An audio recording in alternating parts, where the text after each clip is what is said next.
Bon matin, on va faire un petit enregistrement. J'ai deux challenges, un sur Funding Ticks, puis un sur Take Profit Trader. Puis on va regarder qu'est-ce qu'on est capable de faire.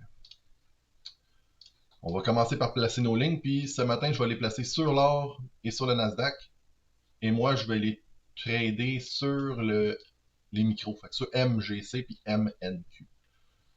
On commence les lignes en 15 minutes. Bon.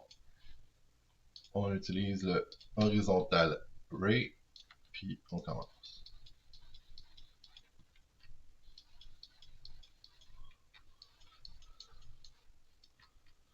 Bon. Ok, ici j'ai une boîte dans une boîte, fait qu'on va prendre la nouvelle boîte. Bon, si je me place en tout petit là.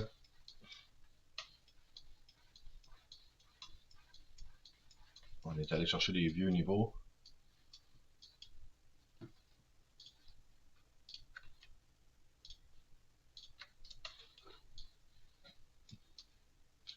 Ici j'ai tout le temps le même, mais il n'y a pas de bougie à l'intérieur, fait que je mets rien.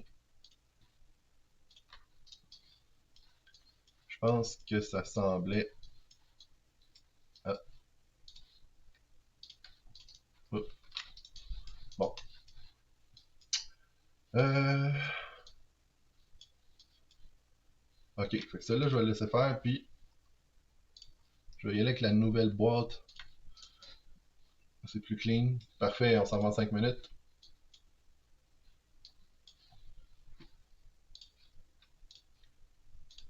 C'est sûr qu'on n'est pas obligé de les dessiner autant comme j'ai fait. Une boîte dans une boîte, on va en faire une. Puis là, je les ai déjà fait. Bon, l'or est correct. On va dans le Nasdaq, on fait la même chose. C'est ça un peu le plus long. Puis ensuite, on regarde avec la FIBO puis le volume.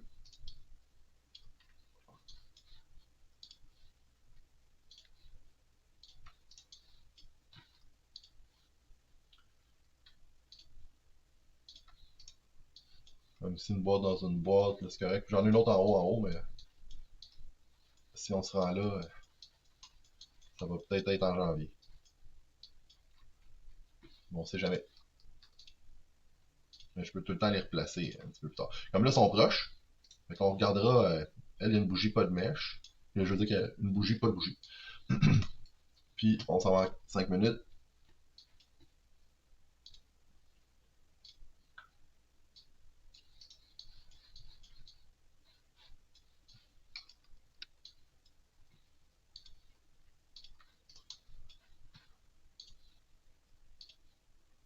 Bon, là, le prix.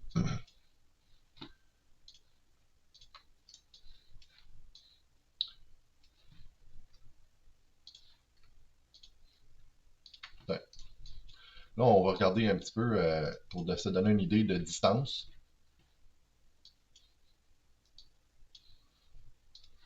On peut utiliser limite et si on prend un rebond, il y a quand même 1000$ dans cette distance-là. Fait que c'est très bon. Fait que lui, par exemple, il est serré. Fait que je vais en enlever un. Fait que ici, on a des bons rebonds.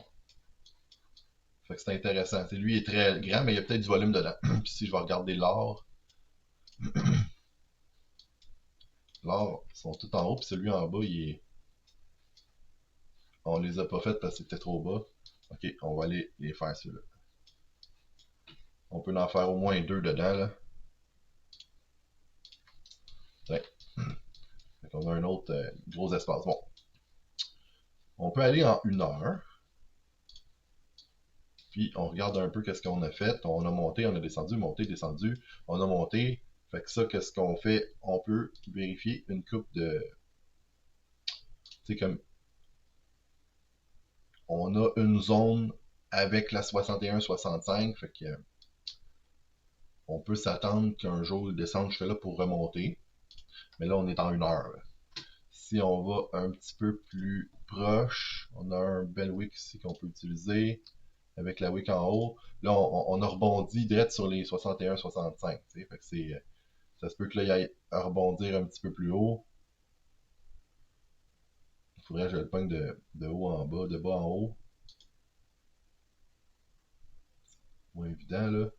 Fait que, quand on regarde ici, j'ai des zones. Fait que là, on peut juste venir se mettre des petits indicateurs. Fait qu'un petit... Oh, excusez, j'avais oublié ma caméra. Ici, puis j'ai un niveau en plus. Fait qu'on on va mettre le petit niveau. C'est juste pour nous indiquer que j'ai une zone pour vendre. Et ici, j'avais la zone pour...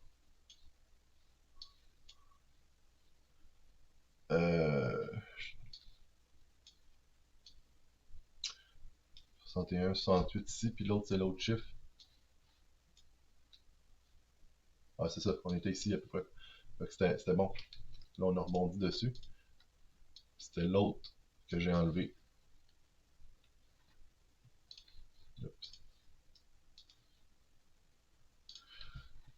T'sais, on a un niveau ici, fait qu'on peut s'attendre à une petite réaction. J'ai un niveau. C'est à peu près ici. Là.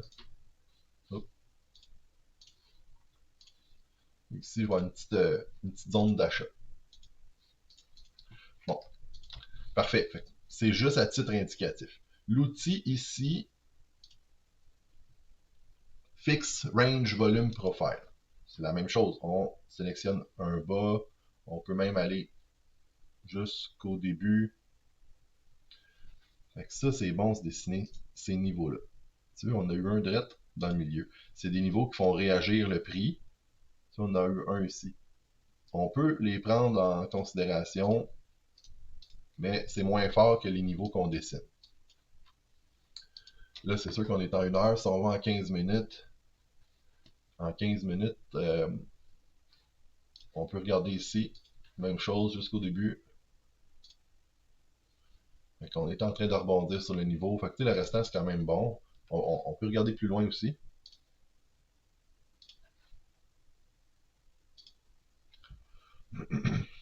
Bon. Fait que ça revient à peu près. Fait que le gold, il est fait. On va regarder sur le Nasdaq. On s'en va en 1 heure. Le Nasdaq, il a retracé beaucoup. Bon. Fait que si on replace la FIBO d'ici au plus haut,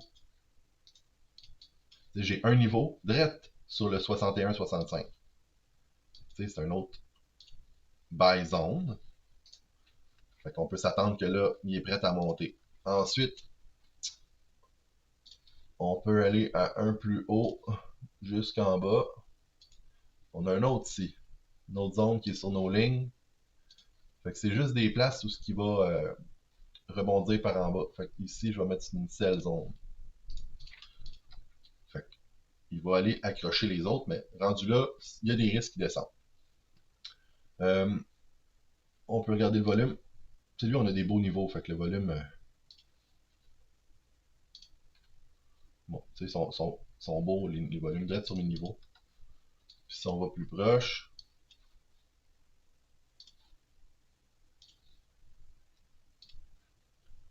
Bon, j'en ai un ici.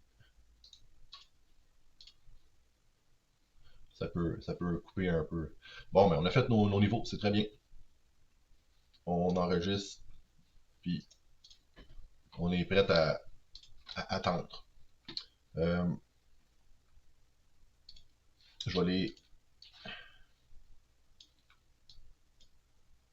On va y aller un par un. Trade Ovate.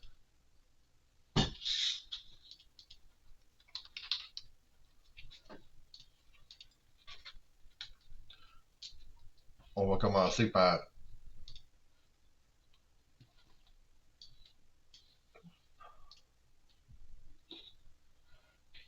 bon. Là,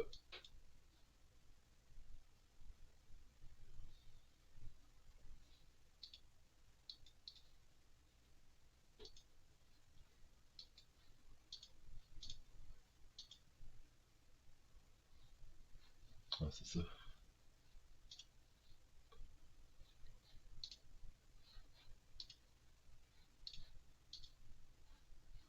Parfait. Ensuite, je me place en 1 minute. On enlève les indicateurs, on les cache.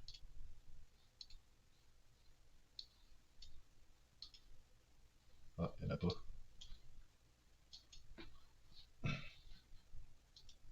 On ajoute la EMA.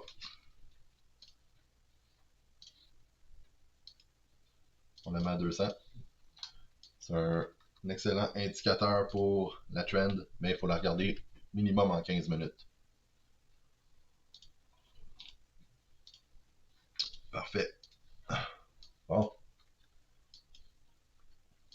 Fait que le Nasdaq, on le sait, on a dit qu'il allait monter. Fait que qu'est-ce que j'attendrais? Il est où mon petit outil là? Ça serait une fermeture en haut. On vient toucher ma ligne. Puis on part. Le prochain niveau, il est très haut. Bon. Au lieu de trader avec le NQ, moi je vais trader avec le MNQ. Je vais mettre un stop loss de 300. Fait que c'est comme si j'avais 600 en réalité. Puis même là, je vais suivre mon plan principal, mon plan de départ. C'était 350 de SL. Puis take profit, bon, on peut mettre 1000 là, mais on va mettre 500 parce qu'il va être très haut. Bon, parfait. Puis quand on est ici, sur Tradeovate, c'est principalement fait pour entrer en position, sortir en position. Fait que j'ai un petit outil ici, horizontal line. On clique, on fait juste cliquer 2 fois. Après ça, je viens cliquer 2 fois. Puis, on va placer nos lignes sur chaque. Fait que j'en ai un qui, en haut, c'est celle que j'attends, 25, 103.75. Je fais un copier-coller des deux. On le met. Fait que ma ligne qui est ici, c'est la ligne que j'attendrai. Puis, j'attends tout le temps un petit espace avant. Fait que là, tantôt, je vais me placer en buy limit. Mais je veux qu'il ferme au-dessus puis qu'il redescende.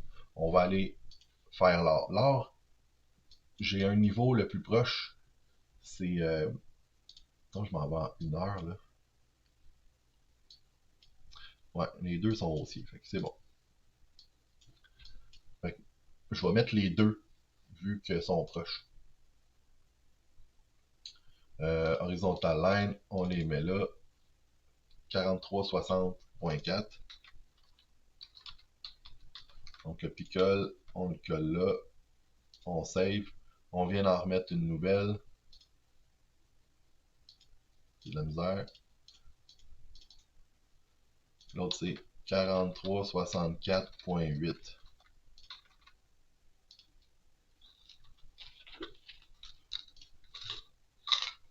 Petite vitamine du matin.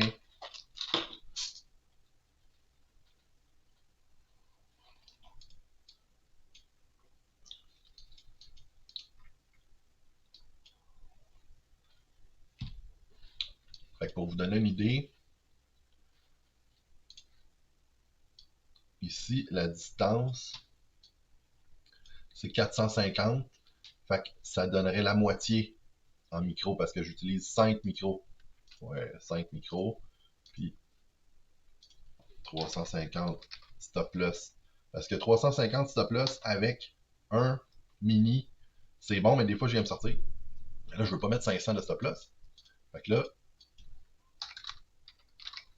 c'est un test qu'on fait, mais on est encore plus sécuritaire. Là. Pardon.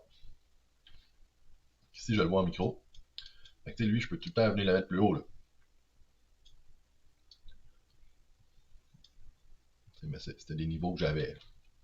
Et lui, on pourra l'enlever, puis je pourrais attendre ce niveau-là avant de rentrer. Là.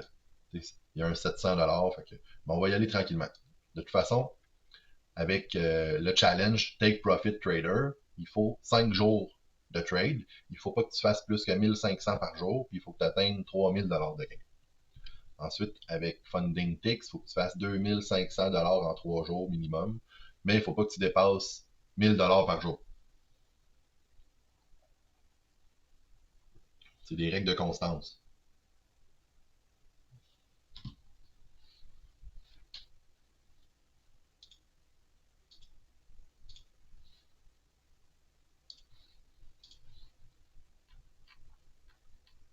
On peut écouter Alain Vest, qu'est-ce qu'il va dire. Salut les amis, j'espère que vous allez bien. Je vous fais un petit point rapide sur le marché. On a une zone de continuation que je vous ai partagée hier, qui est toujours valide. Je suis assez étonné qu'elle n'ait pas été récupérée cette nuit. On a une session asienne qui a littéralement pas bougé. On a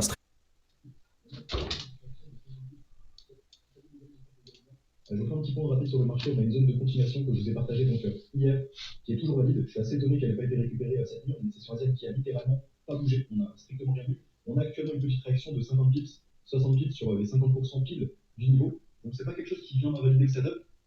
Je vais quand même tenter la zone. Je vais vraiment rentrer et sécuriser rapidement dessus. Dès que vous avez 10, 15, 20 pips sur le niveau, vous passez en break-even. Si vous voyez que moi je suis toujours en position dessus, reprenez directement après votre break-even un petit peu plus bas. Ça vous permettra d'avoir une meilleure entrée lorsqu'on rentrera sur le niveau. Et d'ailleurs, je vous conseille de faire ça sur toutes les positions que je vous partage. Ça vous permet vraiment d'optimiser la chose. Pour l'instant, on patiente tranquillement. La zone n'est pas large. C'est une zone qui fait 40-50 points parce que j'avais un niveau d'intérêt qui m'intéressait vers les 16 à peu près, vraiment en extrême. Là, je me suis plutôt positionné vers les 18 parce que je voulais intégrer en fait les 50% de l'impulsion au global sur mon analyse. Ils viennent d'être touchés vraiment à un pips près. On vient de hit les 50%. Ça donne une petite fraction. J'espère qu'on va pas aller chercher plus haut et qu'on va venir justement récupérer la zone. J'aimerais bien qu'on la récupère sur Londres et pas sur New York parce qu'on a des news cet après-midi. Donc ce serait intéressant qu'on les récupère avant, comme ça on pourrait potentiellement avoir une position sur laquelle sécuriser et profiter potentiellement d'une impulsion cet après-midi sur la news économique qu'on va avoir sur New York. On a des CPI. Donc on passe tranquillement. Honnêtement, il n'y a pas grand chose à dire de plus. Le price action est littéralement moche depuis hier. Des petites mèches dans tous les sens, des bougies qui bougent lentement mais qui font des petits mouvements en haut, en bas. Donc on patiente tranquillement.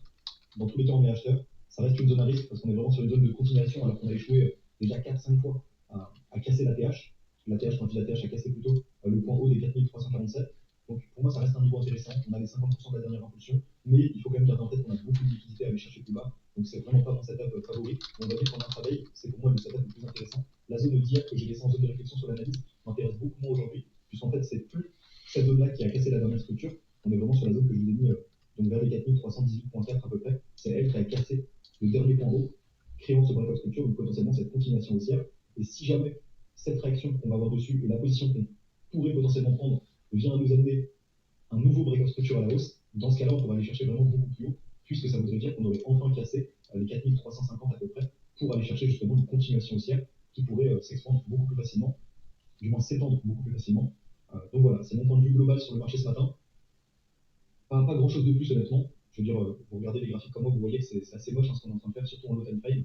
C'est pas très très joli, mais bon, on patiente, on s'adapte, et ça nous permettra sûrement d'avoir une petite mèche, capturer une bonne entrée pour sécuriser rapidement, en espérant ne pas se faire break-even. Après, si je me fais break-even, honnêtement, c'est pas très très grave, ça fait partie du jeu. Moi, dans tous les cas, ce que je veux, c'est vraiment protéger mon capital, tenter mes setups, suivre mon plan, et maximiser mes probabilités de capturer des belles opportunités. On est sur une semaine qui pour l'instant est plutôt calme, on a quand même fait des bons profits avec un 6 de ratio risk reward, on a su rentrer et clôturer au bon moment, donc ça c'est ultra important. Maintenant, on va voir. Ne venez pas trop risquer sur ce type de setup. Suivez votre plan ou alors réduisez un petit peu le volo. Tout ce que vous devez garder en tête, c'est qu'on va essayer de rentrer sur une petite bougie, sécuriser rapidement et ensuite essayer de capturer le mouvement, tout simplement. Ça ressemble un peu à son analyse. C'est lui, dans le fond, sa formation qui va parler des zones de supply and demand.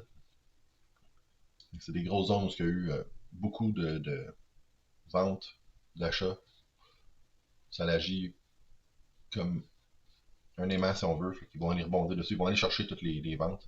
Euh, on peut aller voir sur Forex Factory. Qu'est-ce qu'on regarde, nous, c'est des USD. À 8h30, les rouges, on a beaucoup de nouvelles. Les autres, ça ne fait pas bouger vraiment le marché. Puis orange, des fois. Fait qu'à 8h30, fait qu'on on a du temps. Des fois, j'ai fini de trader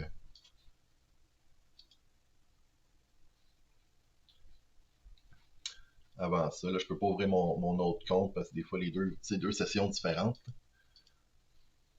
Lui, je l'ai commencé hier. Fait que j'ai un jour de fête sur 5.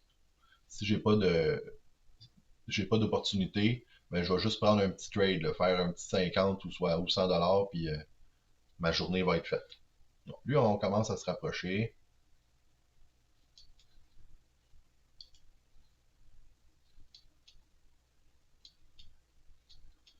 Là, faut pas oublier que s'il rentre, moi j'aime ça me placer un petit peu plus haut parce que des fois, le Nasdaq, il faisait exprès, puis à la place de rebondir, l'or il va toucher la ligne, puis il repart, mais le Nasdaq, là, il y a tout un petit comme ça, là, des petits, un petit buffer.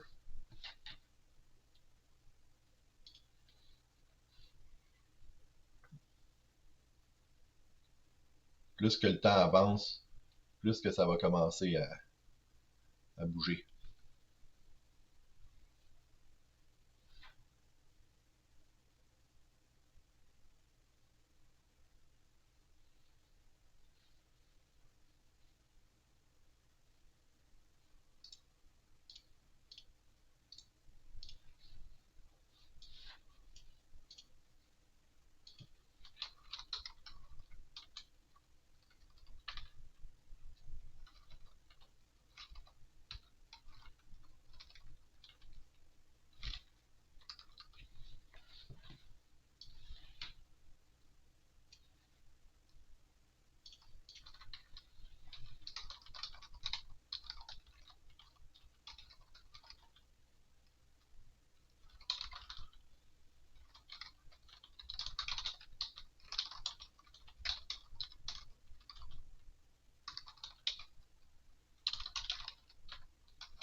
Fait que c'est un petit peu ça.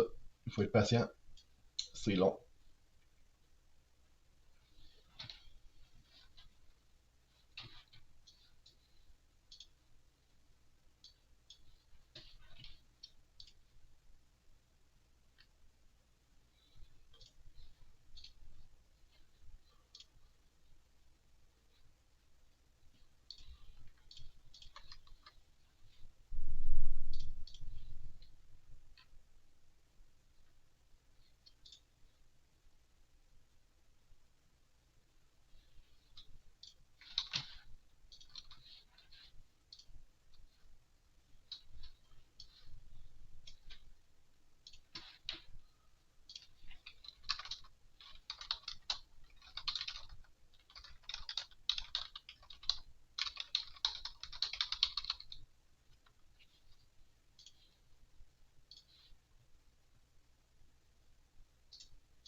Fait que la vidéo, ça fait déjà 30 minutes. Fait que c'est sûr que je vais la mettre un petit peu plus vite, mais